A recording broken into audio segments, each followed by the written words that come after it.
A very good morning and welcome to this edition of the Capital Gang on Capital FM 91.3. My name is Charles Odongtho. Yes, a strange name on this show, but no visitor here. I'm sitting in for the hosts. Samuel Musoke is out of town. Simon Kasiate is not around, but we expect some of them to be joining us, perhaps Simon. And so I have to sit in. And we are joined by the panelists already and a guest. Let me start with Ofono Opondo, Pa Odell, ED Media Center. You are most welcome back from Tororo. Lately, I'm now told you are a farmer. And can you say hello to the listener and to the viewer? First of all, thank you, Charles. From the front line, you have now followed me here. I don't know why. I follow good things. Yes, but thank you and good morning to our listeners. Yes. How is Tororo? Tororo is fine. I'm doing. But are the people progressing? Yes, we are doing. We are progressing. That's good. What had been lacking was the demonstration effect. We took a long time with the leaders to do things in a commercial sense that our people would copy from. As a consequence, I decided to do a bit of farming. Yeah. I just done 14 acres of coffee. You know what they say of coffee? There is money there. I'm beginning. When I see the trees, I'm beginning to smile. Oh, that's nice. I hope I will work on water and irrigation this year. Yeah. So that by the time it starts flowering, maybe in a year's time or so, I'm not water stressed. Okay. And I really want to do integrated farming. The other things that I'm doing. At the end of the time, I may invite the gangsters to come and visit me.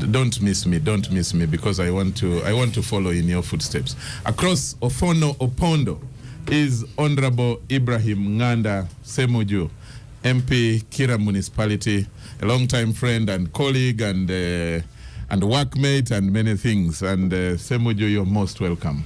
Thank you, hello Charles, to the people. Morning to Capital Gang listeners. Good. Across Honorable Semuju is Ivan Rugambwa, the youngest member of the gang. Ivan, say hello, please. So you shouldn't be a politicking.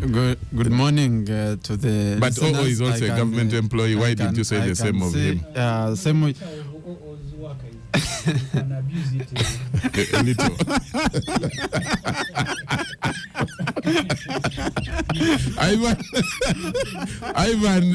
Ivan, say hello to the list. Good morning, listeners. You know, Semuju has not been there for a while, so we've been missing some of the. He's making a grand comeback. Some of this circling. You know, when we invited the Honorable Semuju here more than 10 years ago, Yeah. he was also the youngest. Yes. So next. I am now a senior citizen. Good. And we have a guest, John Kakungulu Walugembe. He comes from the private sector development, and he's an expert on economics, and he's an economic analyst and executive director of the Federation of Small and Medium-Sized Enterprises. Mr. Walugembe, you're most welcome to the gang. Thank you, Charles. Is this your first time here? It's not my first time. Not your first time, so you know them. I tend to be invited occasionally, and it's a pleasure to receive the invitation. Yeah. Good morning to you, and good morning to the Capital Gang listeners, and Happy New Year. They tend to invite you occasionally. No, thanks a lot. Before we start, the management has asked me to announce this, to read a message, and the message is dated 20th January 2024 and referenced the Capital Gang show of 13th January 2024. The age groups of Ivan say 2024. And it says, on Saturday, 13th January 2024, during the Capital Gang talk show, one of the panelists, Ms. Namfuka, made unsubstantiated claims against the person of the president. Referring to His Excellency the President as corrupt and the chief engineer of corruption. This was wrong and does not meet our broadcasting standards on accuracy and impartiality. We regret this unfortunate incident and in bold commit to ensure this does not happen again. Signed, Capital FM Management. This is dated January 20th, and it's not for debate. 2024. No, it's not. It's not up for debate. Must you? Why do you debate someone's apology? See, the Honorable Amanya Mushega told me when they had just captured power and they are doing a law on sectarianism. Said the law was prohibiting promotion, actually broadcasting and printing. And then he said, one of them asked, what about someone who does it? And he said in the room everybody was laughing that us who have just come from, how can we even think that we can be sectarian? So they ended up arresting people like Chapa Karwanga was also arrested one time for sectarianism. But those who are practicing sectarianism were never arrested. Why didn't you take them to court and prove? That's the way you could do it. The courts are there, so the courts are not. In law, we say the courts don't have suamoto powers. They cannot take a matter of their own. The struggle should be to stop corruption, not to condemn those who are speaking about corruption. And Museveni is responsible, so did 100%. If he says corruption should end, I can tell you it will end. Okay, so thank you very much, Semuju. We have a number of. We debate that first. We are not going to debate that. Make a. He actually. What did I say, Ofono, that is offending you? No. Ofono, were you around? I wasn't, but I'm saying. Let's go to the topic of today. We should do, especially with the professionals in the media. When you utter something. Prove, substantiate, provide the evidence. Shall go on to slandering. That I agree, and that is the minimum broadcast standard, actually. Yeah. Anyway, gentlemen, we have 3 topics or more to discuss. There is the NAM summit. There have been many, meetings in town from last Saturday, up running the whole of this week and up to Tuesday. We have had NAM. We have had IGAD.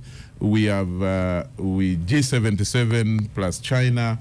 There are a number of summits, the conferences that are taking place, and we are looking at how, the importance, the relevance to our people.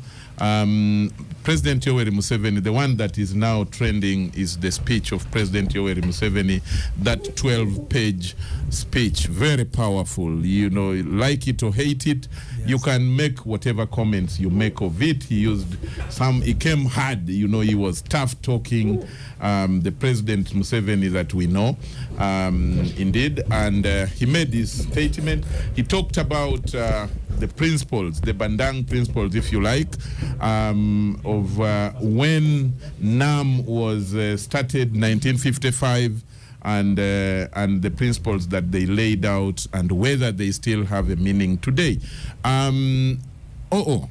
What do you make of this? Yeah.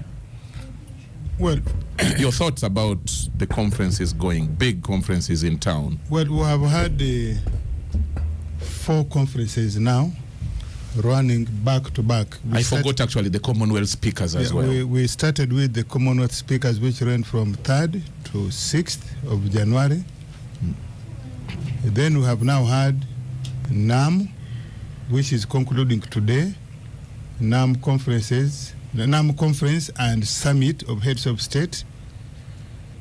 We started on 15th with senior officials. These are technical civil servants from various governments of the 120 members of NAM, discussing draft positions. And then they escalated to the ministerial meetings of ministers of foreign affairs. Those endorsed what the technical officers had done, the senior officials had done in the two meetings, in their 2-day meetings. And yesterday they presented document outcome, what we call the outcomes, conference outcomes, to the heads of state. Yesterday, the heads of state endorsed 2 positions, which, according to Ambassador Adonia Yebara, who's our point man in New York, is unusual that presidents agree on these documents on the first day, meaning that it has been smooth sailing in Kampala. I think good preparatory work had been done. Thanks to the technical guys. Yes. Now, what are these 2 documents? One is the position of NAM on the ongoing conflict in Gaza, in Palestine, arising out of the October 7th attacks on Israel by Hamas, and then the response, which has been horrendous, has been almost criminal, for which now a number of governments are taking the state of Israel to the International Criminal Court. And so it was endorsed, and the position is really condemning Israel and also asking for the 2-state solution for Palestine in accordance with the 1967 position. And of course, calling for a ceasefire, an immediate ceasefire. We hope that will be achieved through other diplomatic engagements after here. The other one is the issue in the Far East, South China Sea conflicts. There's a dispute there. So that's how that has been. Along the way, on 18th, which was Friday, we had IGAD.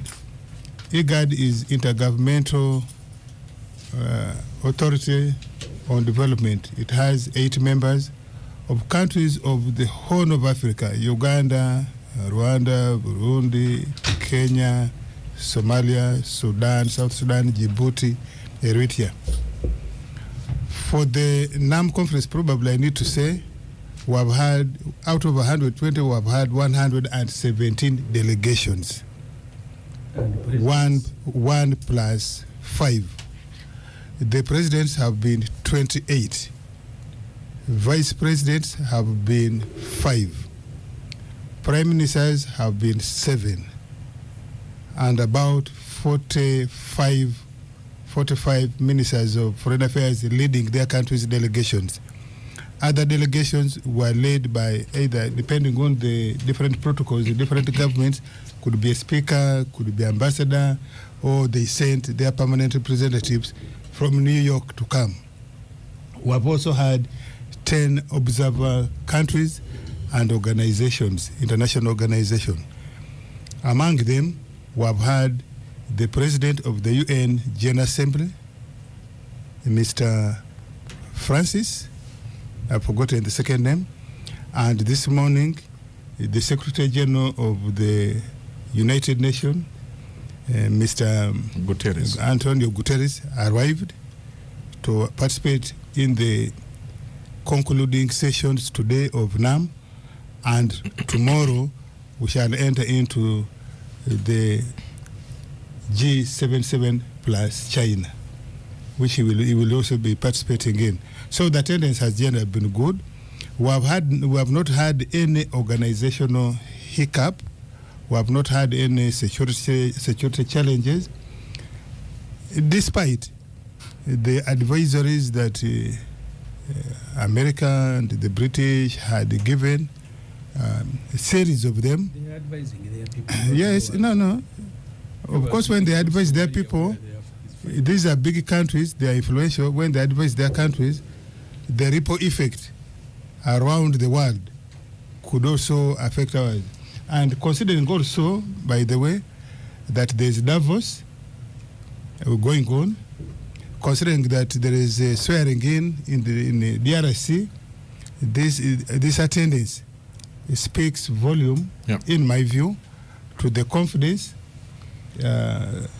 countries of the world or members of NAM have in our country, in our government, and I think gives us hope, gives us a better platform to do better on the many challenges we are having, many grievances we have. Could be governance, could be human rights issues, could be democracy, could be corruption, could be implementation of public service. It gives us a good platform. And I think among those platforms which I want to end with is the opportunity, the potential that it provides, especially for tourism, investment, trade, and other things, depending on how we position ourselves. In my view, those are very good. Once we close NAM today, this evening, tomorrow we enter into the summit of the G77, which will conclude on Monday. Thank you very much, Oo. We, as Oo spoke, we were joined by Honorable Abdul Katuntu, the eternal MP of my place, Bugweri County. Honorable Katuntu, you're most welcome to this morning. If it wasn't meant to be a compliment, I'll take it as a compliment. Thank you. Thank you, Charles, and good morning, listeners. Thank you very much. Honorable Ssemujju, speak to the NAM conference and the conferences that have taken place in the last few days within Uganda. Are they, what's your take about them and the speech by President Museveni? First of all, I said during the preparatory work that the government handlers, the spokespersons of government, not necessarily included, not necessarily. Is that also a compliment?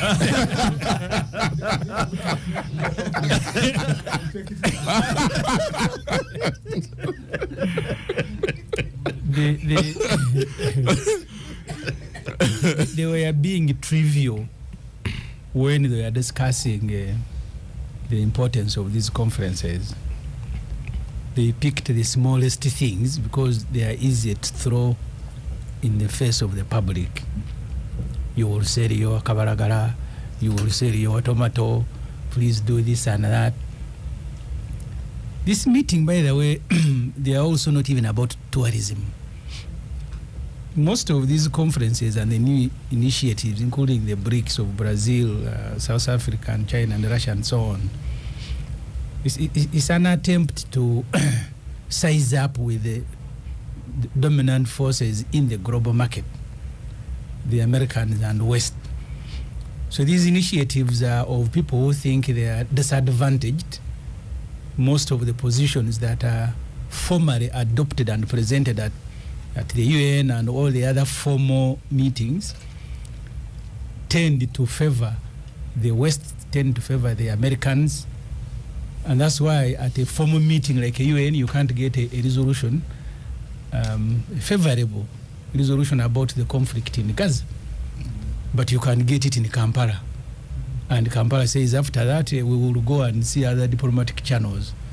So that tells you the status of this meeting. They are very good meeting, but they are meetings primarily to deal with the dominance of the world powers. Unfortunately, the majority of the countries are weak.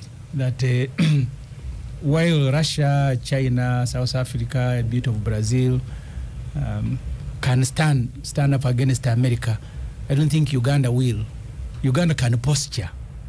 Uganda can posture. The president can make a very strong speech, like he did when he was addressing the speakers, barking at the West. But after that, he goes. I remember one time, I'll give you two instances. when the MPs were complaining about the sale of Uganda Commercial Bank, the irregular, by Bank of Uganda, huge debate in Parliament. Eventually, Museveni meets NRM MPs, and they felt they had been disrespected by Mutevire when he said, when he disregarded Parliament and he didn't take it and continued the sale. In that meeting, because it is private, that's where you get the feeling. Museveni told the MPs, you see, okay, you're angry, Mutevire has insulted you. But he said, can you imagine me, a whole head of state, not one but two, Museveni and Kagame, were summoned by a minister of state in the UK during the conflict in Congo. And he said, most humiliating, she said, because you have not come here on official work, I'll meet you at my hotel. Maybe say you can say in Chengera. So that's where the meeting between Museveni and Kagame said. So when we are, Chengera. yeah, I am just giving an example. Chengera of London. Yeah, Chengera of London. And he said, when you are working for the country, please sometimes you have to bear these insults and humiliation, like the one he said. Museveni flies to America. He lands at a military small airport, and immediately the issue is that he landed at an airfield reserved only for American friends, until the American embassy said, no, because of the traffic, all the visiting people had to land there. So the smaller countries don't feel strong enough, and that's why they need China and Russia and maybe one or two other of those powers around them. And their resolutions, even if NAM takes a resolution here in the UN, it will be the same story. Either America will veto, or Germany, or France, or so we remain weak. For me, the biggest attempt at dealing with the dominance, I think, was the BRICS, who said we need even to have a currency, we should stop trading in dollar, we should stop doing this and that. But the quarreling has always been there. You remember Gaddafi, his last attendance of UN, he was quarreling from the beginning for the 1 hour and 20 minutes. You guys, you mistreat us, you bring here the time zones, I'm supposed to be sleeping, I am here, everything we do. So maybe that's why now I go back to the government officials. They went for what is Kabaragara, that please, these ones are achievable. But to influence the global decisions, I think they are sure they may not. So they don't want to promise too much. So, but I don't know how much cabbage and Kabaragara and Bogoya has been sold. Upon, as we are told by some of your colleagues, I excluded you because you are more substantial than many of the NRM people who are usually counterfeit. Take that as a compliment. I was in Entebbe. I saw the airport. Of course, the paint was still fresh and smelling. Is it beautiful? Yeah, but of course, when you walk through and you are smelling the paint, the usual Ugandan way. But at least it looks beautiful. The flowers have been planted. Some of them are drying. But we need to maintain. The thing that we planted during Chogam, what happened to them? 07. So you can't be that country. You go to Rwanda, every inch that has been planted remains the same inch each time you visit. But for you, you only clean your home when you have visitors. When you go back to your old. The management of the city belongs to your ally. No, the management Museveni took it over statutory in the law. He said, now I am the one managing the city. Okay. So I am on, by the way, urging you, Ofonopono. I am happy when you move on Entebbe Road, Entebbe Airport, and a bit of town. So I am only asking you, can we have some level of enforcement? See, Uganda is such an interesting country. Yep. Nambole, my neighbor, is under renovation, serious one. They have planted trees outside. They are being eaten by goats. So that's how you manage Uganda. No, we're a country. We're a country of no enforcement, goats and cows, no direction. So can you imagine? You plant, and the following day, all the plants are being eaten by goats. Thank you very much, Honorable Semuju. Mr. Walugembe, I need to hear your take on the conferences. You come from the private sector, and it's always good to.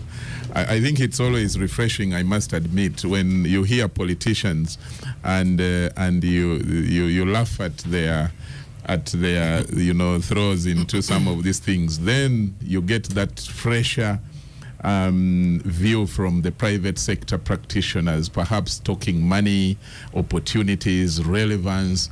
And we usually suspect that you speak more objectively to the issues. So bring it on. No, that's a compliment to him. Yeah, Charles, Yes, sir. are you saying that the politicians are not in the private They sector? are useless. Abudu is a lawyer in private practice. Yes. Private sector. Yes. Semuji is also not just Chikubo, down in Chikubo. also in the media. That's where the money is. Yes. So surely politicians are not as useless as you. No, You want to I said I didn't speak to the politicians. I spoke to Mr. Walugembe. Let him first take his own compliment, and then we shall come back to see Thank you. whether I made Thank you, mention Charles. of others. Thank you, Charles, for the compliment. I'll just start by giving a brief my understanding of NAM Yeah. and the history, and then I'll talk about my assessment of the impact. So, of course, NAM was established in 1961 after this conference in 1955, which agreed on what he's talked about, the Bandung principles, including sovereignty, non-interference, and all these things. It was in the context of the Cold War, you know, where you had the Korean War, the West, the East, and so on. At the moment, it has 120 members. NAM has, of course, during the Cold War, it was very relevant, trying to challenge the West especially, but since the collapse of the Soviet Union, it has largely been irrelevant in my view. But now, with the current emergence of the multipolar world, the discussions around the emergence of a multipolar world, the emergence of blocks like the BRICS, that gives it a new relevance and impetus. And therefore, it's a great opportunity that we as a country have been able to host this event. If you look at the countries that belong to this grouping, it's quite impressive. It's only second to the United Nations in terms of membership. So the unfortunate bit, of course, is that it has no formal constitution, it has no secretariat, and also they issue a lot of communiques, but apart, so there's very work through consensus largely. Yeah, the teeth is not there, and I think for Uganda it's an opportunity that we can now try to institutionalize this. And for us in the private sector, one of the proposals that we've made is that yes, it's good to issue communiques on the political goings on the oil and gas and so on, but what if we also establish a NAM business council where we can promote trade amongst ourselves, because that's also important. It's good for us to keep complaining about the West, about the global powers and so on, but in the meantime, is it possible for us to promote investment and trade amongst ourselves? And I'm glad that for the first time we organized the Trade and Investment Summit alongside the main one to talk about trade. Unfortunately, it was pitched as an East African summit. I would have preferred if it was a NAM summit where you had delegates from all these countries come and discuss and make deals. But I think it's a good start, and I think for us as a country we can build on that. We can use our chairmanship to promote these kinds of engagements. Now, in terms of economic benefit, I would say that these kinds of events, and I'm glad that Kampala now is starting to host these events, these kinds of this sector called the meetings, incentives, conferences, and events sector is worth over $300 billion globally. But in Africa here, we only get 13 billion of that. So there is a lot of opportunity for us to make money through hosting these events. A lot of these events go to Cape Town, Marrakesh, Nairobi, and now Kigali. So if Uganda is starting to position itself, it's an easy win for us. One, it brings in tourists because, and not just because short term, of course, they come with money and they spend, so there's an increase in spending short term, but also more will come back as tourists later because they appreciate the country. You're likely to see more foreign direct investment because these people are able to, make business deals. It's not just politics. You're also likely to see positive impact on the economy through the improvements on the infrastructure that we've seen. Unfortunately, a lot of it was done at the last minute, but it was done anyway, and we are appreciative. So this is likely to give us some positive outcome. And then we are also likely to see jobs being created. Oh, they have been created. There have been a number of short-term jobs that were created. The other day I met some people planting flowers, painting their cups. So all these are short-term jobs, and they're able to contribute to the economy as a whole. Now, those are the positives. Of course, there are also some negatives in my view. One is that we prepared, we as Ugandans we wait for the last minute to do the essential things, you know, because sometimes you go to a home, they're introducing and then they are painting that very morning. And I think as a country, we've also borrowed that kind of last minute thing. So maybe we should need to prepare better. We need to have a long-term plan to say, okay, how many, at a minimum, can we attract at least 5 or 6 major conferences? And then we prepare accordingly. The other was on the communication. As he mentioned, the communication laid emphasis a lot on the logistical things, on the some traders move, this, that. Ugandans need to have understood the importance of this conference. I think for us as a country, the benefits are immense, and Ugandans must appreciate that there are a lot of opportunities. So I think once, if we look at it long term and plan better and so on, then it's overall, it's, I would say, positive. Good. Ivan, your own take. Thanks, Charles. NAM.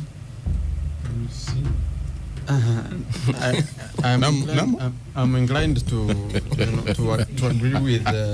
Not NAM, Tebi. I want to reinforce Honorable Semuju's point on the aspect of the strategic and diplomatic importance of the organization, because you see NAM, like you said, is in the same mold of, say, the BRICS and other organizations of states or associations of states that try to provide a counterweight to the Western-led hegemony of largely NATO and the UN.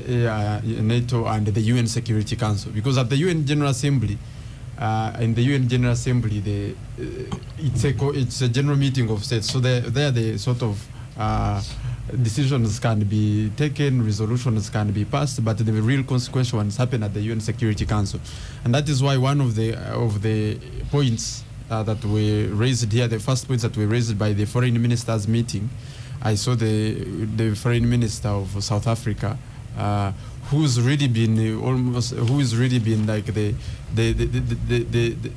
champion, you know, of the global Southeast pushback. Other than the president, the champion of the global Southeast pushback against the Western hegemony, talking about the need for reform of the reform of the Security Council. This is a point President Museveni himself has continuously emphasized.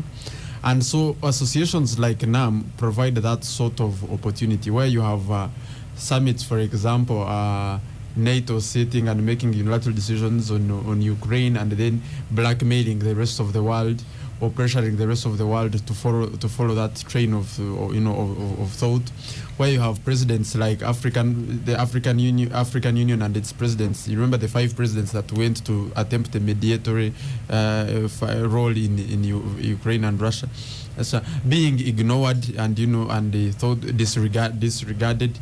The several positions on international affairs. The AU has been forthright and candid on the question of Palestine and Israel. Israel tried to use a backdoor channel to get an observer status at the African Union, and they were pushed out. In fact, the Israeli representative there was physically removed from the AU session in Ethiopia some time back, about a year ago or so. Yes, so he had found a backdoor entrance. The window, he entered through the ventilation. And the African leaders said, the issue question of Israeli representation here is a non-starter, and he was physically ejected out of the meeting. So Africa has been, and some African leaders have been taking very clear positions on international affairs, but because they lack they lack the power and the weight, sizable weight in international affairs to effect or to influence these decisions. They've been largely ignored. And for me, I look at NAM as a real lost opportunity. Not particularly this summit, but the entire vision and motivation behind NAM. Because when you look at the founders of NAM today, all these are very big states. The original founders of NAM were the His Excellency Sukarno of Indonesia. You had Zhou Enlai of China, Nasser of Egypt, and Nehru of India. Today, India and China are part of the biggest 5 economies around the world. When you look at Indonesia, it is also like the biggest archipelago, in East Asia, in East Asia. So these, if they bundled together, and I think now the attempt is through BRICS mainly. If they bundled together, they would be able to provide a strong counterweight to this. For example, questions like the Palestine and the Gaza question should not happen, or Ukraine, without a strong counterposition from this Eastern Bloc. Because that when you balance that global balance of power is very important for smaller states and developing nations like that to have options. Otherwise, when you do not have options, everything is pushed down your throat. So the idea of sovereignty and independence of states, which is at the core of the UN Charter, is undermined because you have a unilateral global order that is led by one bloc that pushes all decisions down the throat. And this is what President Museveni was raging about yesterday when he was talking about the ideological bigotry of Western states.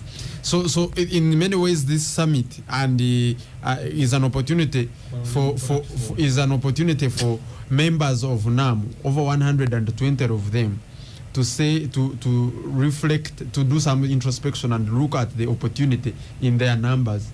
Because they are not just numbers. If you have China, you have India, you have all these BRICS countries as members of NAM, then you have a sizable weight in international affairs which they are reluctant or coy at exercising. And this is what President Museveni was challenging. So at the strategic level, for me, this was my appreciation of the importance of this summit. Good. The second and the final point for Uganda, it was also a public relations and diplomatic sort of score. Because since the passing of the anti-homosexuality law last year, you have been seeing a barrage of sanctions and attacks, from the Western embassies and especially the United States, and the advisories trying to define Uganda as a no-go area for not just for tourists but also for international meetings and international affairs. So to host these 4 successive meetings, which have all really been well attended, because the other day Honorable Katuntu gave us the number of people who came for the Commonwealth Speakers Summit, or just gave us a list of the presidents and prime ministers and heads of delegation, 117 out of 120, for them to all show up for this. And now tomorrow you'll have the G77 plus China, is a vote of confidence and was a very much needed diplomatic reinforcement for Uganda, especially in these times as it battles with this new uni-ideological group that the president was talking about. Thank you. Uni-ideological oriented. Honorable Katuntu, one of the way forwards from President Museveni was that there is need for the members to use NAM to exercise considerable influence on the UN, and the rest of your colleagues here have talked about a number of things: the president's speech, the tough word, and especially the call for mutuality, respect, and go back to the 10 principles of Mandang. Do you think that going forward from this NAM, successful as it is, 117 out of 120 delegates, by any score, however stingy a teacher you are, that's a very, very good mark, almost 97-100% performance. Do you think that influence can be exerted from after this NAM? Well, first of all, you have got to congratulate this country for having hosted these 3 international meetings. One, at any point in history, there should be a leader to take a particular group from point A to point B. The world today is faced with another crisis. Gambia was talking about the Cold War then. Today we are not talking about a Cold War, we are talking about a division of global North and global South. And the issues are different. We are really fighting for relevance, we are fighting for independence, we are still fighting for sovereignty. I think President Museveni put it better, that one country who is temporarily advantaged by technology and science, because they don't have the monopoly of technology and science, but currently they have the advantage. Tomorrow the situation would change. So how do we, for example, harness the resources we have? And the first resource we have is the numbers. NAM and the G77 plus China constitute 80% of the world population. Even if we are to concentrate to these world games trading and investing amongst ourselves, I can tell you we can compete favorably with the global North. Because all of them also want to compete with us. They also want to trade with us. Just look at what we are consuming. We consume all the agata things. Japan, for example, just look in this country and you see what comes from Japan. A very dilapidated piece of ironmonger on our road is Japan. Is that also a compliment of our vehicles? I don't know. That's what they are. You get it? They're dumping all that steel here and so on, and we work hard to buy it and so on. So it's like, what is it that we can do amongst ourselves? And I agree with the Honorable Semuju, but want to put it differently. When you host a meeting like this, you have 2 perspectives to it. You have those who will be talking about flowers. Leave them talk about flowers because that's what they are. Then there are people who say, look at this world, this country is in trouble. Our future, we should look at it differently. And you raise the sophistication and say, let those ones talk about it. I'll give you an example, which I think NAM is now waking up to. The UN system has collapsed. And it was never formed for our purposes.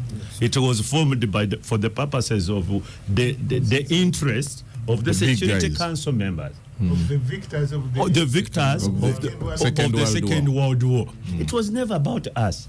NAM and G77 was about us as a reaction to the new geopolitical order. So how is it that we can keep ourselves relevant in the international politics? And let me tell you one thing. The UN Security Council today can never guarantee peace and security anymore. Actually, they are the main cause of world insecurity today. And these are the issues which I think NAM at some level, whether at ministerial level, even at a head summit level, they should be discussing. We have 2 international wars going on today. One started by a member of Security Council in Ukraine. The other one in Gaza being sponsored by another. And these are the guys in both wars. They are killing, they are massacring actually. It's genocide in those 2 wars. Thousands of people being innocent killed, children, women. And you know what they say? In a war, people die. I one time I had an American leader said, no, actually it was the president, said, in a war, people die. And I'm like, collateral damage. My God. So we are just collateral damage, according to President Biden, that the value of the Palestinian is not a big issue to them. It is their interest which is more important. It is their interest to them. The life of an Israeli is far better than the life of a Palestinian in Gaza. So can such a system guarantee our future, our world security? I think, in my honest view, no. So when you have these guys coming together, I hope they are not also talking about issues like, oh, your city is very beautiful, it has flowers. I hope they are really saying, what do we do as a bloc? One, to guarantee our independence, what can I call it? Our real life. Because if we don't do that, we are in trouble. How can we trade and investment? Because we have that advantage. We have the natural resources, most of it being exploited by these very people. The human resource, even the human resource, much as we have the biggest population, the best of the cream is going to the West. They go grant you citizenship. They have been so mean. You know what they have done? Even sports, they have taken our best. Can you imagine? You just see that this is Somali, they say is a British. You get this Chapadola, they say is an American. You ask what is American about or no? And the only thing is carrying an American flag. All of maybe his hat. So I think this opportunity is good. I hope they are reinventing themselves. They are rethinking. Say, look here, how do we guarantee our future, the future of our children? And if we can have this sort of meetings, I think it's good for the global South. And the president chairmanship of Uganda. I mean, for Uganda now. Yeah, you will make a comment on that. Yes, the advantage we have today that the current president knows more about this than maybe many of the heads of state. Many of them are young. Many of them have not had a deep thought about, the world. And President Museveni, you can fault him on anything, but not lack of knowledge of what is going on globally. He has this burden now to carry these organizations for the next 2 years, 3 years. Let's see how he does. We pray for him. I think he should concentrate. He should create a secretariat, like our Gemba was saying. And for heaven's sake, don't bring every Dick and Tom and throw there because he lost politics. He needs a job. You need people who can really think and advise and write papers for you. There's one guy who always excites me in his office because I think he's above average by any standard. He's called David Mafabi. Yeah, I mean, that is a 5-star brain.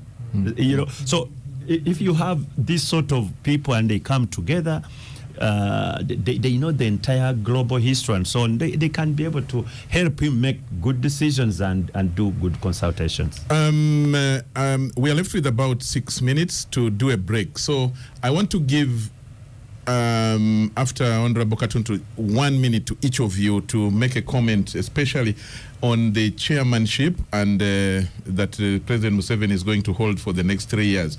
In terms of interest of the developing countries, what should be at the fore? You can pick it from any angle. Honorable Semuju, what would you, as a Ugandan, Honorable Katuntu said this is for the big thinking. And the Ugandans were some people were saying, what is the Kabalagala seller on the other street, going to benefit out of this? Should they be part of this? What's our interest? The reason the West continues dominating, let me give you an aspect. Look at the money, the capital, the finance. You borrow from them at a concessional rate. Right. China, who is now our colleague, you need to read the latest story about Zimbabwe. They lend you like a commercial bank. So I think the bigger players in this association, they also need a mindset change. Yes. They need to be more helpful than they are. Of course, what China has done is to make the finances available, but it's a bit expensive.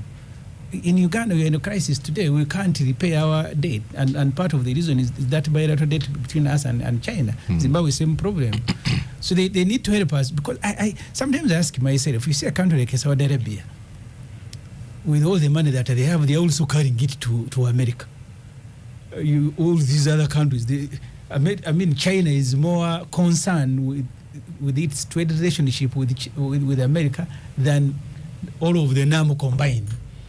So that's why I said, you see, we can come here and quarrel, but the problem we know. So that's why I said the BRICS for me was a more more promising group. We need to move away from their currency. So the sizing up hasn't been matching the level of incentives being offered. There's a contradiction, Semuju, there. Yeah. You see, you want to compete with America, but if you are China, you can't destroy the American economy. Do you know why? Because it's your biggest market. So it's quite delicate. The road is delicate to walk. You have to balance. How do I keep my biggest market, but also compete and it does not take advantage of me or even my world partners? So yeah, but I want them to grow another market, but they are more worried of losing that's for the other sure. than actually growing this and one. that's why NAM is relevant. So look here, with the 80% of the population, if you grow the economies, there could be a better market than the one we had, than the US, which is threatening our values. Yeah. Yeah. You see, Charles. Okay. Yes, Ivan. When the World War II ended, US quickly realized an opportunity. Rather than focus on the economics, it focused on the political targets of the day. The Marshall Plan, the U.S. Marshall Plan, which salvaged and sustained most of the Western economies post-World War II, was an attempt and an intervention that was the original attempt that gained the U.S. considerable influence in the Western countries, in Western Europe, up to date. And this is a message the Chinese and the Indians and the bigger players in the global South, or in NAM and G77 plus China, need to learn that it is no longer enough to salvage economic interests as individual countries. That economically, no matter how economically successful you are, if you do not move now to take critical strategic geopolitical or exercise geopolitical weight and influence, you remain an isolated or a laggard power like China or these countries, because individually they are very successful economies economically, but see how they are hesitant to take strong positions on the international stage on Ukraine, on Palestine. And yet America, no matter how spread, whenever a conflict erupts or something, they have how many bases around the globe? They have embassies. So this is something there's the global South and its leaders need to wake up and push back strongly and exercise. Can you develop the science and technology, the military, go to Mars without the economic power? But all these countries have, China, India, all have these things. In fact, in terms of technology and in terms of innovations, China is now going to outstrip. Who is the owner of the technology? Who is the owner of the technology? No, technology, nobody has monopoly. Okay. Mr. Walugembe, your 1 minute take. Thank you. I'll start by saying that how to use this. So first of all, we need to leverage this chair. Very true. So I think that chair needs to be careful of interference. The West is not seated somewhere relaxing and saying you discuss how to overthrow it. If you look at NAM itself, you have a lot of contradictions within countries, including BRICS. You find that China and India will always sit on opposite sides of the table. Iran now and Pakistan, India and China, India and Pakistan. So India and Pakistan. India and Pakistan. I had a problem when I was booking the speakers of India and Pakistan. Yeah?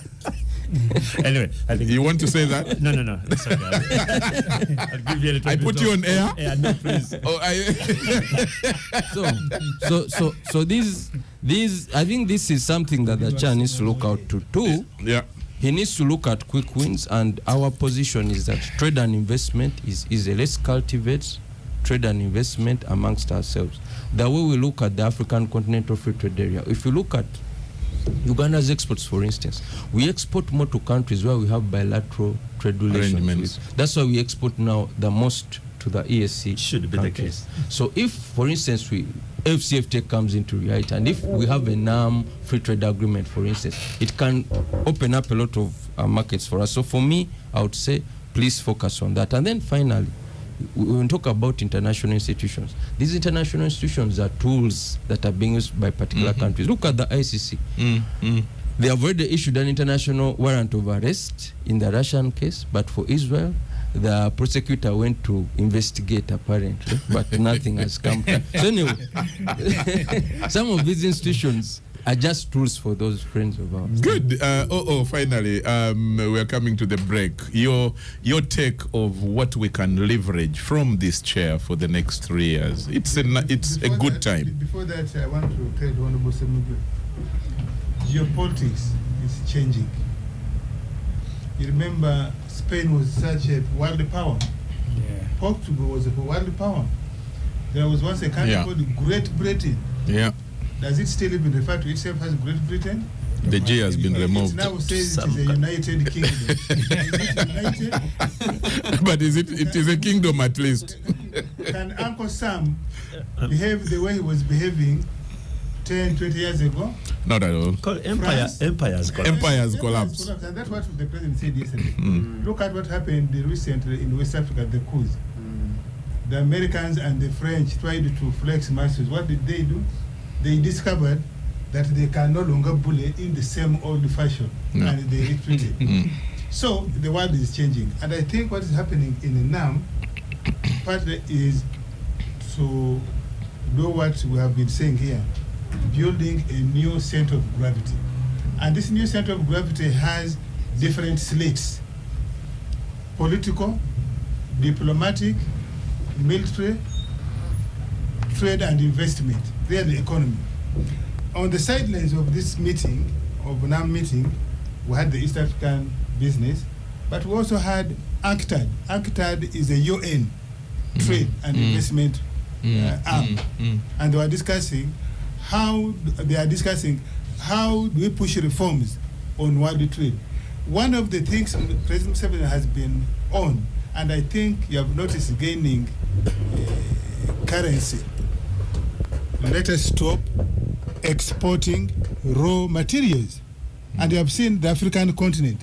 You have seen the members of NAM.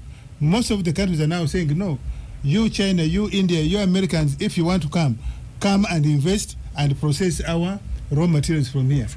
And I think those are the things we're going to be talking about. Okay. So if we can achieve consensus on that and say, by the next 10 years or 5 years, no African country, no NAM member, no G77 member should export raw gold, should export raw copper, should export raw oil, should export raw timber.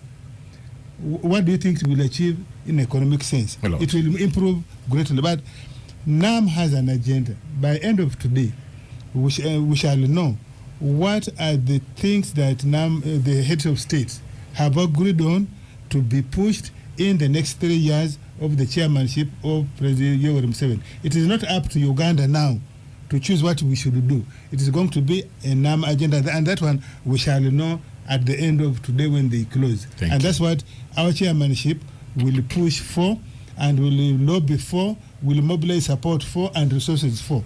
Thank you. Thank you, OO. Thanks, gang members. We are going to go for a break right now, and the gang members are feasting on Star Cafe for breakfast, and we are going to come back. When we come back, we will be taking a look at the opposition activism in the week on the sidelines of NAM and other conferences, but we will also take some few minutes to eulogize the fallen Iron Lady, Uganda's Iron Lady, the deceased Honorable Cecilia Imat Ogwal. Let's go for that break, and this is the Capital Gang. The Capital Gang on 91.3 Capital FM. Capital Gang on 91.3 Capital FM. We are back on air. This is the Capital Gang on 91.3 Capital FM, and my name is Charles Odongtho, and this morning I'm sitting in for the absentee the moderators of the Capital Gang, but the panelists are here. Of course, minus Namfi, who is away on leave, on suspension. We have Honorable Abdu Katuntu, Honorable. On suspension with supervision. Who is supervised? Capital is supposed to supervise. Namfi, I know you are listening. Who has taken Namfi's place today? Where she sits? I need It to. is empty. It is. Semuju, you are not a good friend. We have Honorable Katuntu, we have Honorable Semuju, we have Mr. Walugembe from the Private Sector Foundation, we have Ivan Rugambwa, and we have, of course, I don't know between Katuntu and Ofonopondo, who is the oldest member of this gang? Oh, is. Oh, is. Wow. I'm now doing it 23 years, 24 years actually. Wow. And You're writing your own I came in history. December 99. Wow. Yeah. And Honorable Katuntu? I came in, I think, June 2002. Wow. And Semuju, Ivan, where were you then? 202. Listen to the stammer. 202. You just say I had not yet been born. I was in primary 3. Wow. Had you known that there is a place called Kampala? Had you known that there is a place called Kampala? We are still here. You had That shows you, Charles, The beauty. that You see what transition. Museveni has done to Uganda? That transition should is have left happening. long ago. Because That by shows you now, that transition. Abudu and Ofono should be in the lounge. And us about to enter, because here, But that shows that transition is slowly there's taking root. It is taking root. already You know, where we want it. that's the beauty of life. From Ivan to Ofonopondo and Katuntu, then in the middle there, There's the bridge Semuju. is Semuju, Joy, because I'm sure that Namfu. by the time you came to Kampala, at least you met Semuju practicing. Yes, then you copied from him and Yes, said, yes, he yes. inspires me, Yes. and then we move on. Absolutely. That's the beauty of life. So, gentlemen, and you know, the person who proposed Semuju to be on the show was Yeah. me. But the way he harasses me.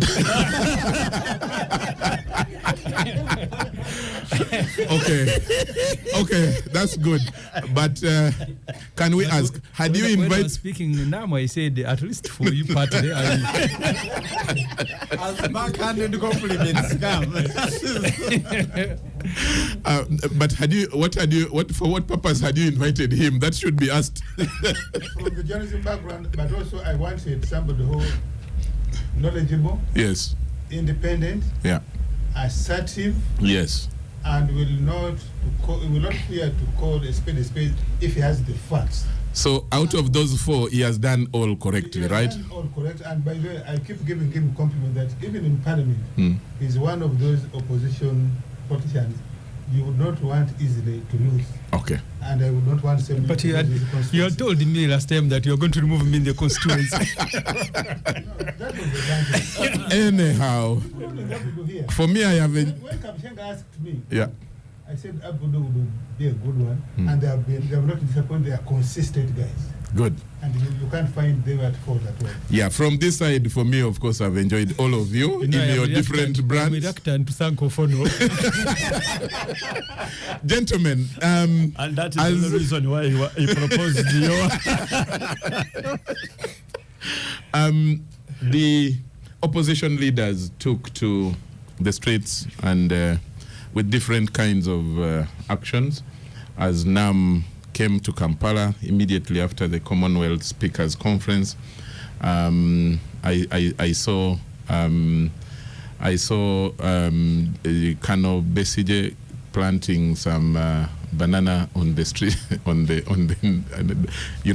roads, and a policeman told me we are holding Bobby Wine at home, and then I see in the evening he's in town and atop a vehicle roof, and I want us to interrogate what they achieved, what was the usefulness of that. Are they going to, maybe Semuju should tell us, are they going to continue with this, and what is the goal? So let me start with the person who observes more than without taking sides is Ivan in this. What? Ivan. So what? Are you talking about the Ivan in the studio or another Ivan? Yes. At least openly, it doesn't show that he has taken side. Ivan, there is a protest against it. No. No. So what did you make of this? Look, I think that the publicly expressing displeasure about the state of road infrastructure in the city is a legitimate expression, and I think that Dr. Besigye and his colleagues have a legitimate right to do so. All of us, I think, for the past 1 year on this show, have been criticizing the KCCA and or decrying the state of road infrastructure as the authorities have passed blame from one person to the other. And I think that in this conversation, what is lacking is responsibility, is taking responsibility for this. Because you see, in the protest was the Lord Mayor of the city, and now there have been arguments, and I'm sure Semuju will regurgitate that power that you will do it. You will regurgitate the position that power was taken away from that the Lord Mayor does not have power. But you see, every day we talk about taking responsibility and accountability. Let's even assume that the Lord Mayor Lukwago does not have power. What is he still doing in the office he occupies? Because then what is the essence of taking responsibility or being an accountable leader if you think you have been disempowered and you no longer have a role or cannot effect change in the city?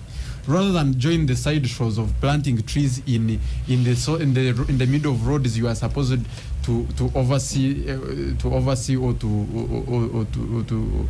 to revamp, then please step aside or withdraw, and then we will know that publicly the Lord Mayor has joined political activism with the political opposition because he knows as an administrative head or as both political and overseer of Kampala City, he has no power to do anything.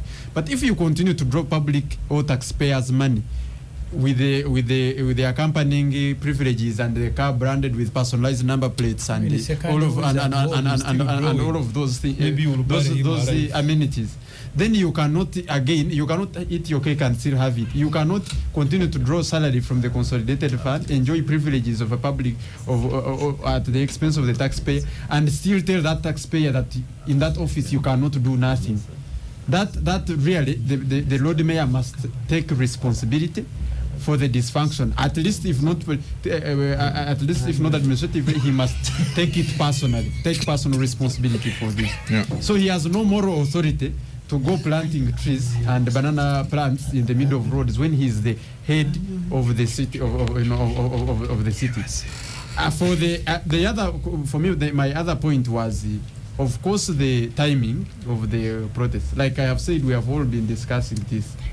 So to decide to do this dramatic protest in the context of NAM and whatever was happening, I think was a desperate attempt by Dr. Besigye and the group to try to draw for themselves some sort of limelight, or at least to try to take away some shine from the establishment and the President Museveni and the state that was organizing this event. Unfortunately for them, I do not think they were successful. There was no convoy, there was no delegation that was disrupted as a result of any of these protests. There was no. Yes, of course. You see, they could have chosen to do these demonstrations long ago. We've been talking about these roads a year now or 2 years since we started talking about this. They chose the exact timing of now to try and do these dramatic sideshows. I think their target was to take away some shine or draw some limelight away from the diplomatic coup that the president had gained by hosting this important summit, back-to-back summits without incident. So I think that it is natural for politicians to jump at every opportunity to claw away some light or public attention. But for this one, to the extent that they were not able to disrupt any of the events, or like, for example, happened in 2011 when they disrupted the presidential convoys going for the president's inauguration at Kololo. This year, they failed to achieve that target. And really, everybody, by the way, they took for the first time, Bobby Wine took a lot of backlash. If you've been following social media over the last, took a lot of backlash for this attempt. If you follow Twitter and the social media and what was happening, because I think for the first time there was a general consensus that this was an important meeting, and Uganda was also taking pride in hosting such global events, because before we subscribe to the NRM and the FDC and the NOP, we are Uganda who should seize every opportunity to that will benefit the country and appreciate it. So I think that their demos were in bad faith as per the timing. And I think that the road mayor, rather than also cry like us and sit aside to cry about the state of road, should take, if he cannot take administrative responsibility, he should take personal responsibility and resign his position. Then he can go into activism, political activism. Do people resign in Uganda? Did you say Ivan was the independent? Those are legitimate. Those are. I liked the coughs of Honorable Semujo. He was trying to cough, but it was not coming. Honorable Semujo, Yes. Your take of the your colleagues' activism and the acts that they went for on the sidelines of the conferences. I think what we will do in the future is to ask Ivan and the people he speaks for to give us a timetable of demonstration, clearly stating on which dates that we should demonstrate or not demonstrate. Don't demonstrate on a Sunday. People should go to church. And a Friday, because we also want to go to the mosque. You remember recently Dr. Vesje was on a demonstration that had started in a smaller way, but the court system put him in Ruzira. They had said he must pay 30 million. And then the same week, someone who was being charged with a small offense of unlawful assembly was asked to pay 30 million to be granted a bail. And there was someone who was charged of murder and he was asked to pay 2 million. So the demonstrations have always been there. In fact, I thought that Ivan was going to feel very good at all the international meetings. I have not seen any international meeting that has gone without a demonstration. In fact, for them, they even gazette places where people should go. But you are now I can understand why you like NAM, because if you're going to become, I don't think many members of this NAM, they are not people who are going to care so much about human rights. I don't think so. They are not. And that's why the success, because you see these things you think are small, they are not. But I don't think they even care, because many of them have done the same thing that Museveni has done. They have left the opposition politicians in jail, no demonstration. I saw a post, I think someone had concocted it, the one of Tanzania, that I don't know if you are the one who said it to us, that on the day the opposition wanted to begin demonstration, that it was the day Cleaning up the military. That I was going to clean up the city. Because if you look at there is nobody who has used misfortune to his advantage like M7. When COVID came, I think in his sitting room he was thanking God. No rallies, nothing. Then he had to beat people, arrest. This meeting, I have seen the amount of SFC on the street. Even where there is nobody to police, they are there. I can understand, because you don't want an incident when you have international guests, but the exaggeration has always been there. So Ivan has every reason to be angry that he had on the day what he has called the diplomatic coup.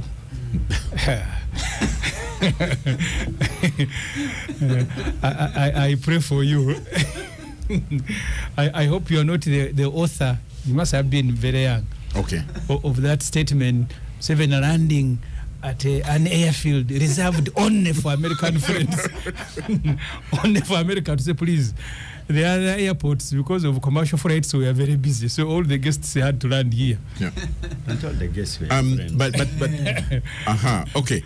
Mr. Walogembe, what did you make of the activism, the demonstrations? Okay. First of all, I would start by saying that we are all concerned about the poor state of the road network, especially in Kampala.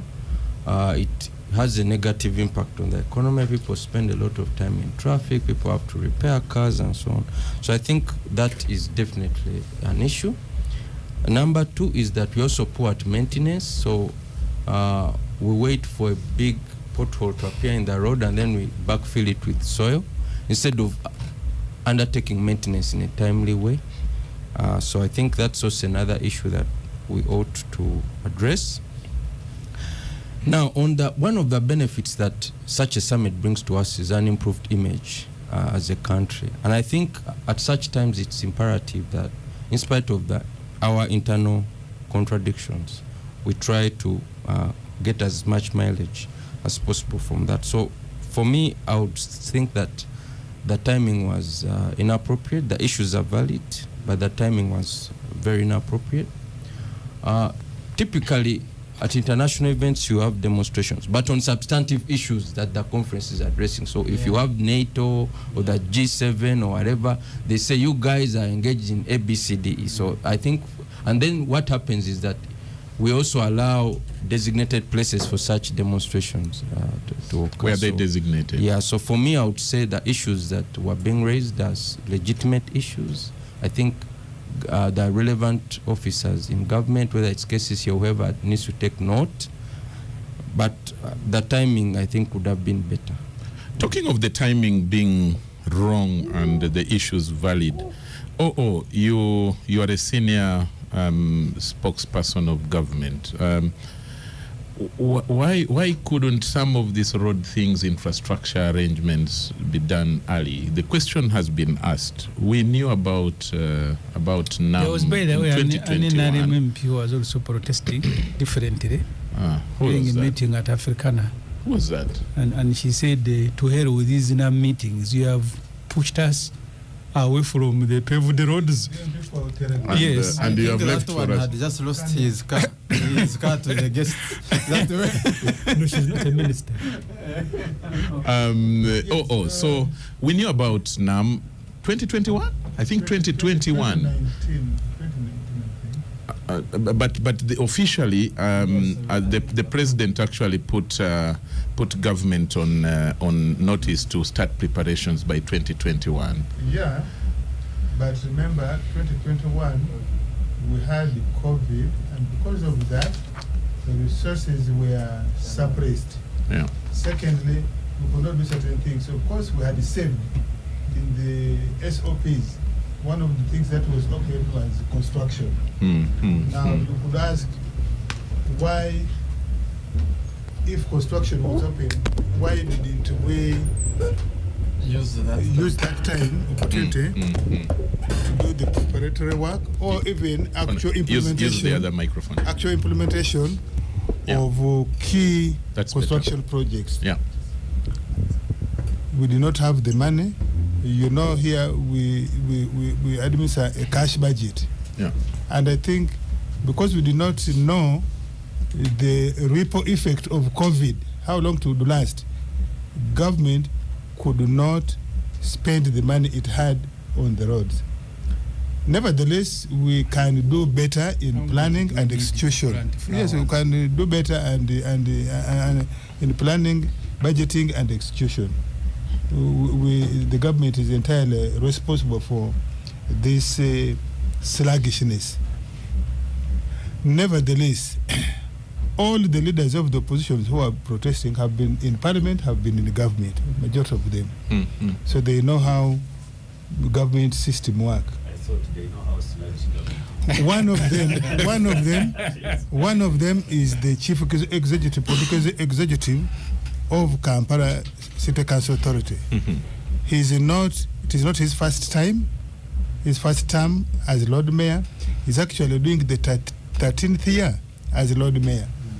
And remember, 3 weeks ago or 4, he was in the media saying Kampala City Council Authority does not have a master plan, a physical plan. And then you ask him, if you're the political leader, how can you not have a master plan, a physical plan, in the 13 years you have been leading? Mr. Lukwago has said so. Even when Kisaka came here the other day, We said, do you have a master plan? She didn't respond. When I asked her, the Lord Mayor is saying you don't have a master plan. What is the problem? So I agree with this young man, Rugambwa, that Lukwago shouldn't be the one. They can plan protest for different reasons in the background.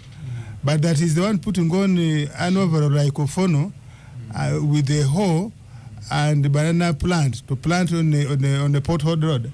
I don't think he earned remarks for himself. He but you see, money to do the roads. Yeah, but you see, work without play makes Jack a dull boy. Work without play. So they were just playing. Yeah, makes in a game. Yeah, it was a shallow, superficial publicity stunt, and did not achieve them any credibility. And you saw the mainstream media here didn't give them the coverage they anticipated for, they thought for. Secondly, the response of law enforcement to restrain them was not what they expected. They expected high-handed, open brutality to be captured by the media. They were denied that. And so, because, can you imagine if they had been captured with being tear gassed, somebody being bundled and put on the back of a pickup, maybe being battened by police or by military police?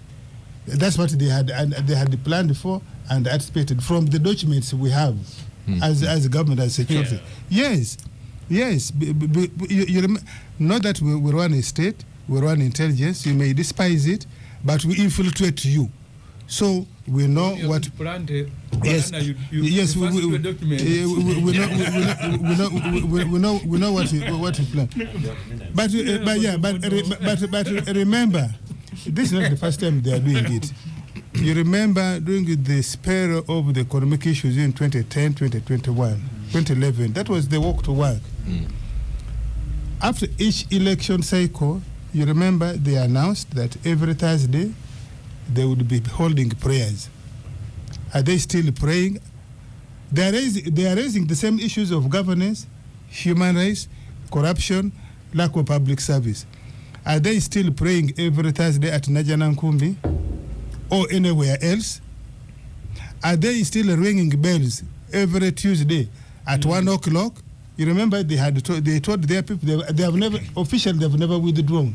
That and beating the saucepans. Every Tuesday at 1 o'clock, bang the saucepans. If you're in a car, honk your horn. If you're riding a bicycle, ring the bells on your bicycle. Are they still doing it? So we let these guys play the fools that they are proving themselves to be. Yeah. Because nobody. Where are the black dresses? You remember they also said every Tuesday they are going to put on black dresses. Black. No, for them they said they are going to dress. They are going to dress in black every Tuesday. as a way to highlight corruption. Are they still doing it every Tuesday? So these guys were for a publicity stunt in the hope that they will distract attention from the NAM, IGAD, and G77 summit. They miserably failed. Unfortunately, they have failed. A man like Besigye has failed to know that he's past his sale date. Now, look at the group that are saying they are doing this. They are saying United Forces for Change. Any average Ugandan. If Besigye is past his sale date, what about Museveni? No, at least Museveni, he can convene NAM and people will come. He can convene IGAD and people will come. He will convene Parliament and people will come, and so on and so forth. Now, look at the people who say they are a united. But there are a number of opposition people that came on invitation. United Forces for Change. Are they actually united? Honorable Semuju on this show and other shows has told us he can never reconcile with the Najanankumbi group. Now, when you see them, are they was not part of this. Are they really united? No. Mugisha Muntu walked out of you. Are you really united? We have now united. Are you really united? So you are fooling yourselves, but somehow you think you are fooling the Ugandans. You can fool some people sometime, but you cannot fool all the people all the time. So you opposition guys, in your current formation, you are really time wasters, and I think Ugandans are seeing you that way. Honorable So- Ssemujju, would you want to respond to that before I bring in Honorable Katuntu? Because that seems to be personal. What did he say that is personal? See, We are not in politics for Worker emotional without reasons. play. The president worker with I actually thought Ofono Pondo was just doing exactly that. Me, I was enjoying it. Because I didn't hear him say anything he has not said before. But someone believe in the Quran. Many of you, some of you here believe in the Bible. Do they write Bibles every year? You see, Ofono You Pondo, go back and read the same verses. then why are you accusing us of doing the same things we have No, done no, before? If you are saying the same words. I am saying, unfortunately, in your case, it doesn't give you political mileage. And why am I saying so? Your leadership doesn't expand. Your leadership doesn't change qualitatively. When you go for election, you don't increase your numbers in the various fora of government, and you're not increasing your numbers of followers and supporters in the country. You That's think, what I'm you saying. think so? That's what I'm saying. Unfortunately, you seem not to have understood that the way you are playing your game, You say the same you want to respond. It is Ofono who responded to himself. you are not gaining, but you can continue doing the same things. Okay. No problem. You can continue doing the same things. I am happy for his response on my behalf. Ofono Pondo responded to himself. Okay. I need to bring in Honorable Katuntu.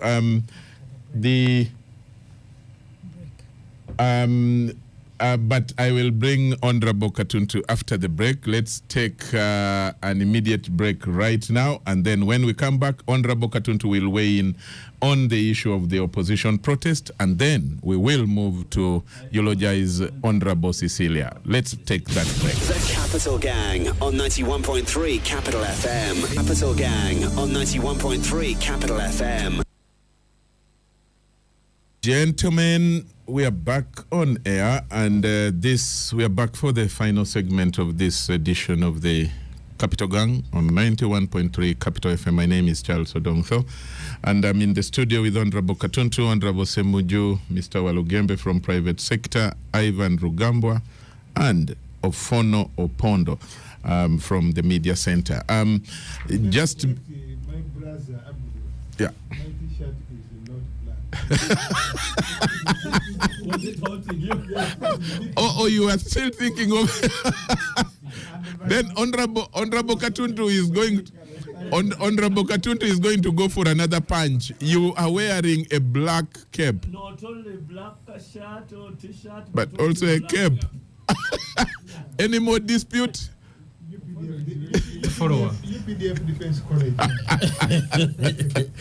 Okay, gentlemen, before I bring in Honorable Katuntu on that final comment on the opposition protest, I need to read this statement for the last time. On this gang, the statement by Capital FM management and dated 20th January 2024, and that's today.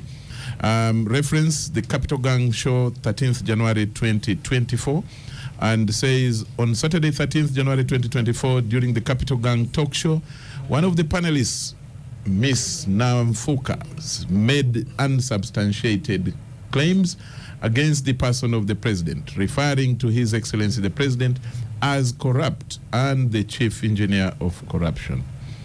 This was wrong and does not meet. Described as corrupt. This is, Honorable Ssemujju, this is an official statement of management, so you listen to I am it not in in the classroom, silence. so In silence. You're a member of the gang. This was wrong and does not in the meet gang, when people are talking, our they are broadcasting standards. I've switched you off on accuracy and impartiality. We regret this unfortunate incident and commit to ensure this does not I have happen now known how I will earn a again. suspension here. But you are smart. For you are a smart journalist. You know what is part of a. No, I have that statement. I will just read what was said. Okay. Let me now bring in Honorable Dr. Mukuzi. Thank you. Dr. Mukuzi says, I'm listening into the Capital Gang from the dusty, peaceful Ngoma. Ongoma. Is it Ngoma or Ngoma? Ngoma. Good.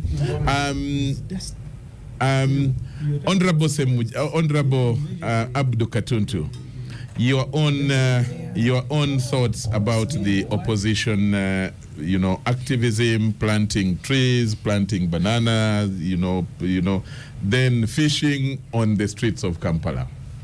Well, I have no thought. Your comments about it? Neither do I have any comments on that. Oh. Then we have to move on. That's fine.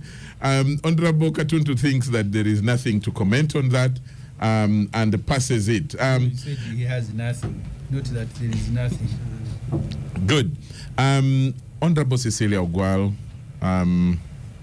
very sad announcement coming in midweek, and I have personally tried to ask people around Honorable Cecilia. Nobody seems to say that she was sick, for a month or two, and but that is life. She has passed on, and the Parliament has now confirmed. The head of Parliament, the Speaker, Honorable Anita, has announced that the body will. Honorable Anita. Anita is everything. Yeah, thanks for that correction, and Semuju.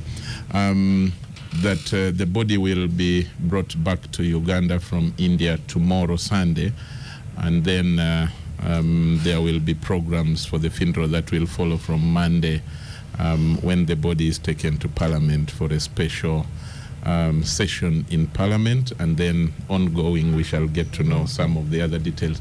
Honorable Parliament, that is a sitting, not a session. Special sitting. It is a special sitting. The session lasts a whole year. Yeah.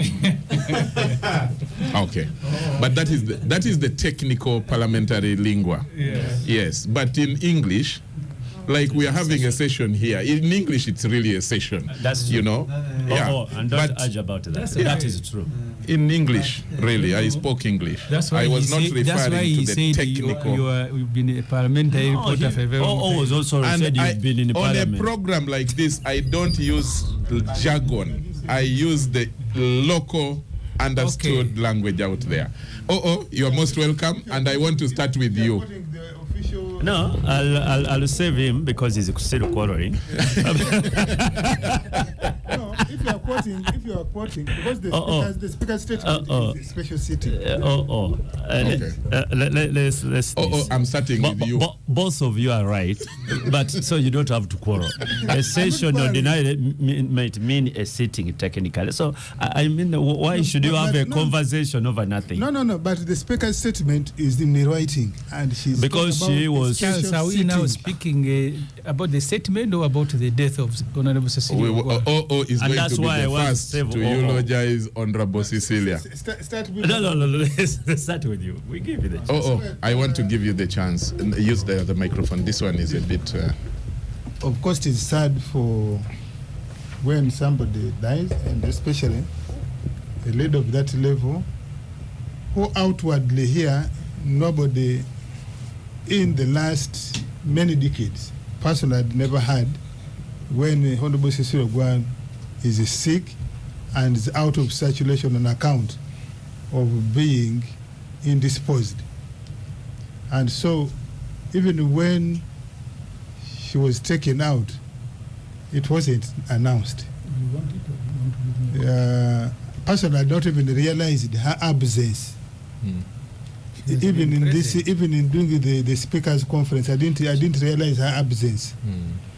And so when the announcement now comes all of a sudden that she has passed on, you get shocked and you start saying, what could have happened?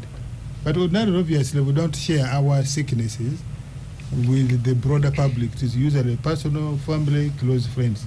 So in that respect, it is sad. We shall obviously miss her.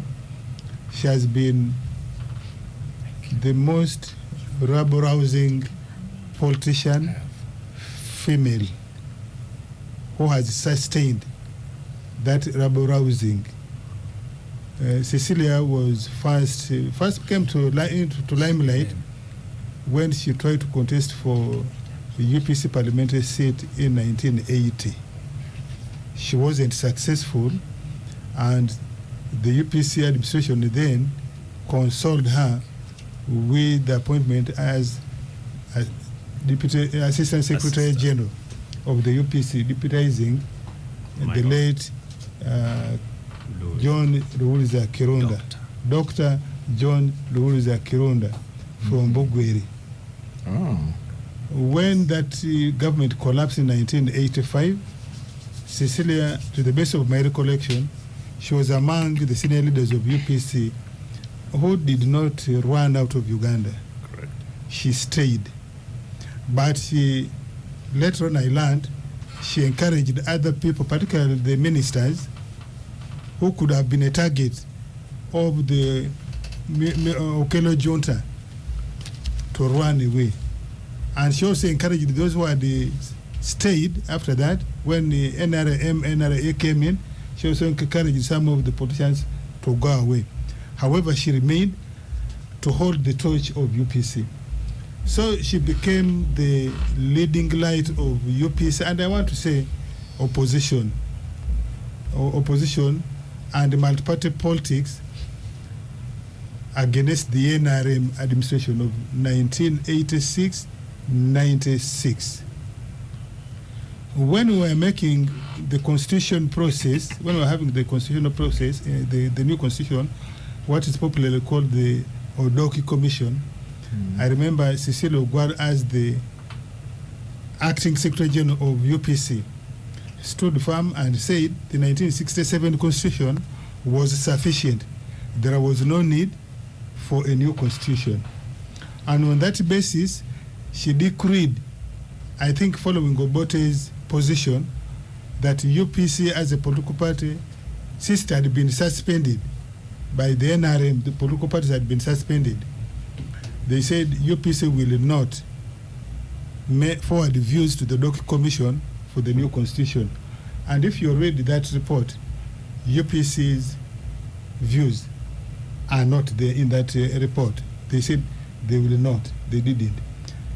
However, when we were going for the CA election, when we were preparing the Constituent Assembly Statute 1993 by the NRC, again, Cecilia led UPC to oppose, because that was part of the same process.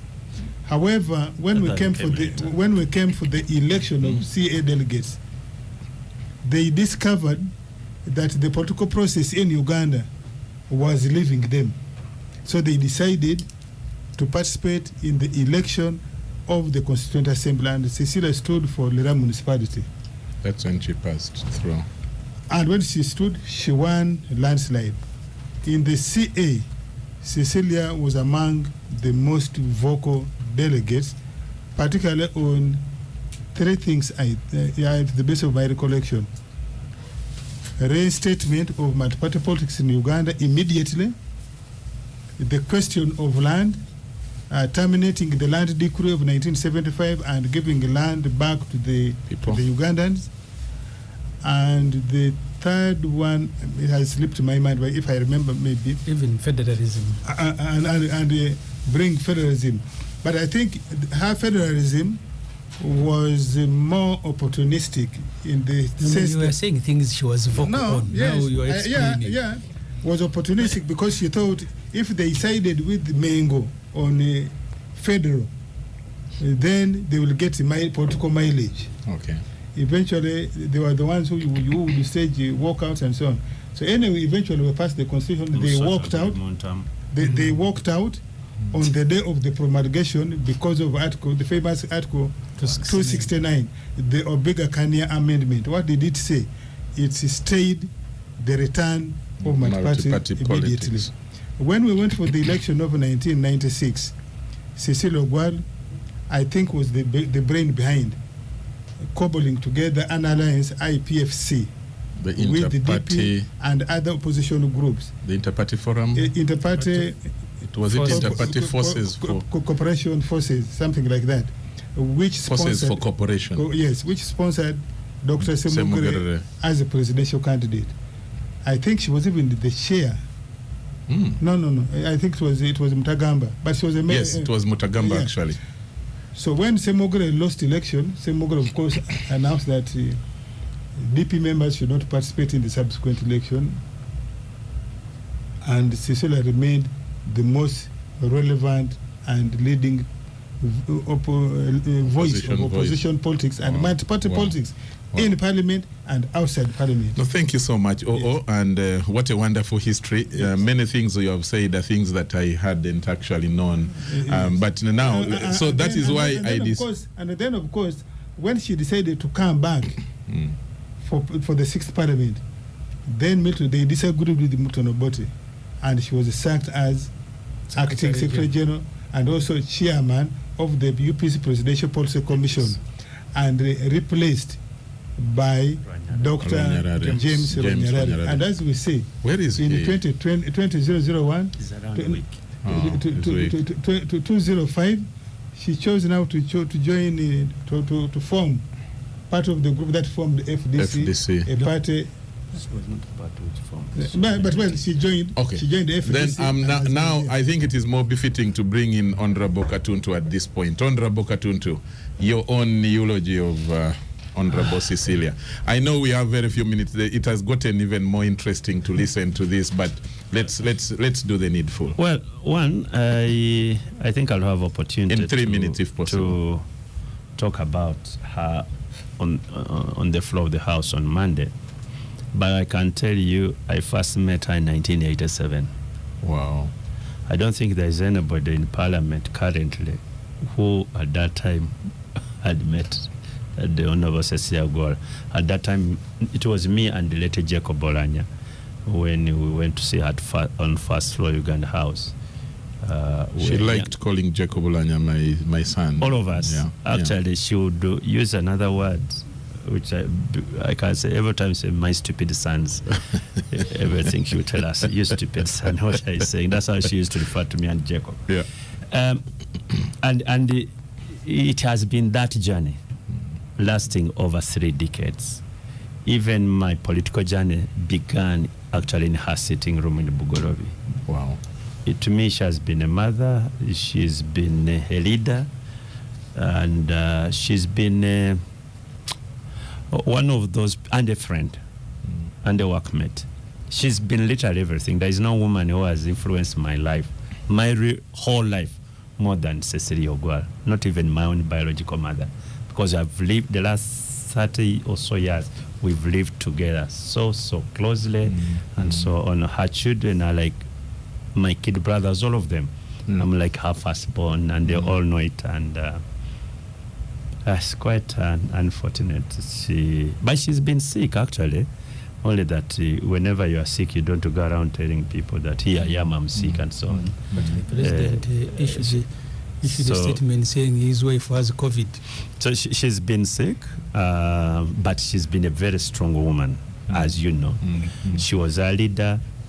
And at one time, I'll give you a joke as I get off. The rest, what I said is 90% true, 10% maybe not.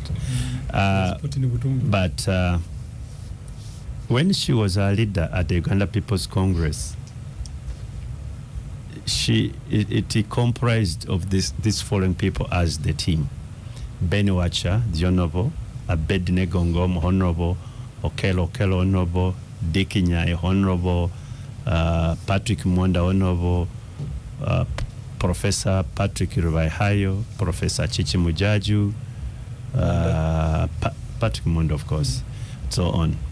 And we used to meet, and she was literally the one chairing us. So one time I asked her, but Why is it that you're the only woman? I've been very stubborn and The other call of hers, that my stupid son. yes, say stupid boy. Look around. I'm the only man amongst them. So, and that's Mama. That's my mama. dear. And she eventually told us where she had got that answer. That sometime Margaret Thatcher, also as Prime Minister, she had a Another cabinet iron lady. full of men, and she used to say so. Say, you know, for us, when you are just Masichelin, but I can tell you, for us, when we are chairing, we don't look at us, our identities, our gender. Amongst these, I'm the only man. Good. What a life. Let's Honorable, also live in peace. Honorable Semujo, your memory of her, and I think See, now I in 1.5 minutes, so that we can have the other was two. deployed by a monitor to cover Parliament towards the end of the 6th Parliament. And I used to do some ranking of MPs. The MPs from Rango were the most substantial MPs. The Ogwal, Wacha, the Dr. Okure Park. Professor Nsibambi told me, even if I don't like what Dr. Parker is going to say, I have to listen. Says I have to listen to that man. So Cecilia Ogwara was part of the Lango group, which has now, with her death, now It's gone. disappeared. And by the way, it also speaks about the politics, the politicians of the 6th Parliament and the 7th Parliament, and us who are in these parliaments. The late Jacob Bolanya spoke about the quality. Even when you go to read the Hansard, When he became speaker. yeah. So Cecily Ogwara was a very powerful speaker. Speaks with a lot of authority and knowledge. The last time I compared her with NRM leaders, they had gone to a conference. I don't remember which conference it was. I think the deputy speaker was the lead of the delegation, and she addressed that international meeting about the Anti-Homosexuality Act. Mozambique. And I told the Parliament, you see, when you are sending delegations outside the country, you need to think twice. Because her speech there, compared to those who went to represent us in UN, the climate change meeting, and that's why I said, and I'm sorry, I don't mean to hurt people. If I'm constituting a team to send, I want Cecily Ogwara to read it. If I'm sending it to King Muswata, like I said last time, that's why I put Alupo and Nabanja and others, where it's just a social meeting. So, and I said that in Parliament, and I say these things in good faith, that nobody, I mean, everybody will want to listen to Cecily Ogwara, even if you disagreed with her. And I disagreed with her on many,